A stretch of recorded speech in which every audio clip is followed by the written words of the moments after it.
presentation of NBA basketball. Joined in the booth with Clark Kellogg and Greg Anthony, this is Kevin Harlan. For the Utah Jazz, they come in off a good outing against the Pistons in Detroit. And just a 2-point win there. They had to fight tooth and nail for it. Their percentage from long range in that game was off the charts. It seemed like anytime the fans got a little hostile, they just started to take it up a notch from beyond. The bombs were really falling, weren't they? I mean, great shooting, especially when you consider it was on the road. And checking out Utah's opening lineup, the forwards are Hayward and Favors, and it's Rudy Gobert, and it's Hood in at the 2. Bogdanović grabs the miss. Well, the Jazz look like the team we're used to seeing for so long last year. A big part of that was how they dictated the pace, Greg, of the game. Very good point. I mean, the Jazz did a great job of slowing things down and avoiding turning things into a track meet, just focusing on playing to their strengths. Easy to see who's going to win that race. Yeah, early offense is often easy offense. Excellent work that time. Okafor gets the bucket. And he can time his passes so perfectly. Wow, what an assist. And about a minute gone here in the first quarter. You know, when you look at pace of play, the Jazz last season were the slowest team in the NBA. Had just around 90 possessions a game. So that's how they were able to control pace and grind out wins. So it's Philadelphia now. After Gordon Hayward's miss, and Muhammad kicks to Bogdanović. Good ball movement here by the 76ers. High post try. Can't get it to go. Gobert with the defensive effort. And one note about the Jazz guys and their pace, it was clear that they were at their best in a slowed down tempo. They have a very strong front court, and when you slow things down and let them get set up, it definitely works in their favor. Bogdanović finds himself wide open and drills it. Really crisp, intelligent passing to make that basket possible. And now go to Doris Burke, who spoke with Quinn Snyder. Doris? Kevin, when I asked him about their game plan on the defensive end, he said they were looking to clog things up in the middle of the floor and not allow any clear looks at the basket from inside the paint. He feels if they can accomplish that, they'll have the upper hand on defense. Let's see how it plays out, Kevin. Thanks a lot, Doris. Okafor, the pass to Stauskas. Derek Favors with the rebound. Jazz have gone 2 of 6 in the field. Hayward outside. Back to Favors. 9 feet out. Makes a big high bounce and goes in.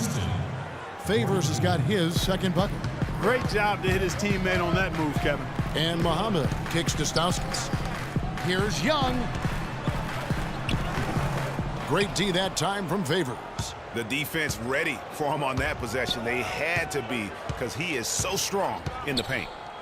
You know, last season, Thaddeus Young was moved from Minnesota to Brooklyn, guys. A good move for everybody involved. As he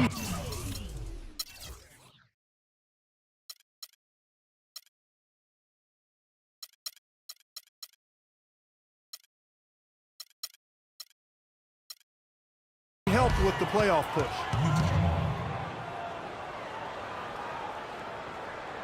Nerlens Noel checks in for Okafor.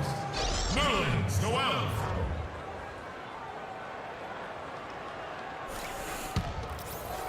First quarter of play, we're about 3 minutes in. Hayward outside.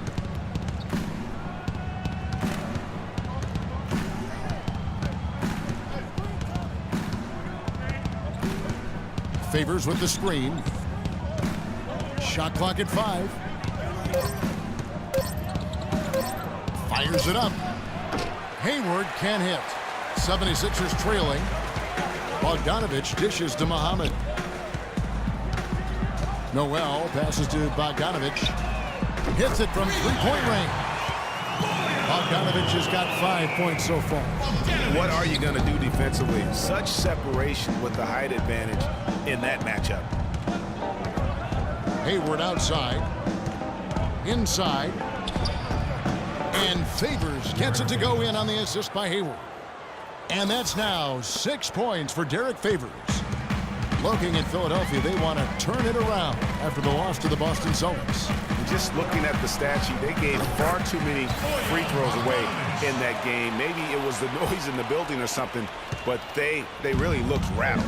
Well, Greg, I don't know if it was the biggest reason for that loss, but all of those misses from the stripe clearly had an impact on that game. And the rejection by Noel. And it's out of bounds to the Jazz as Utah retains possession. So Utah going with an almost entirely new group here. Sheldon Mack. Trey Burke.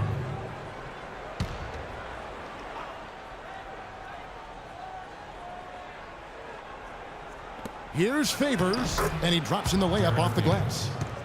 Favors got 8 points. I love his shot selection today. He set the bar for the rest of the team. Well, the city of Philadelphia has had some tough fans. There's no doubt. You know, we've seen him boo Santa Claus. You can imagine, Greg, how they felt about this Sixers team a year ago. You know, the Sixers were going to be in trouble from the very start of the year. A lot of fans didn't even bother to show up to boo. I mean, Philly had the worst attendance in the league last season. But they've got hope, Greg. A lot of young talent. Maybe this is the year it starts to materialize. Here's Stauskas, converts on the jumper for the easy 2. Guys, 7 times the lead has changed hands here now. And we still aren't halfway through this contest yet.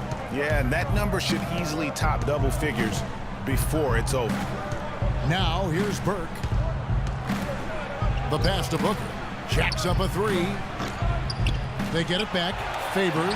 And good work on the boards. They pick up the second chance points. Favors has got 10 points. Well, when you look at the 76ers, it's no surprise that they have empty seats. I mean, they ended up 12 and 29 at home, which wasn't the worst mark in the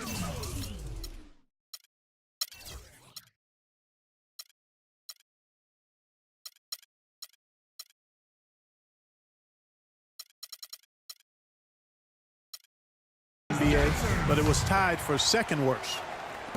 1:37 left in the first quarter.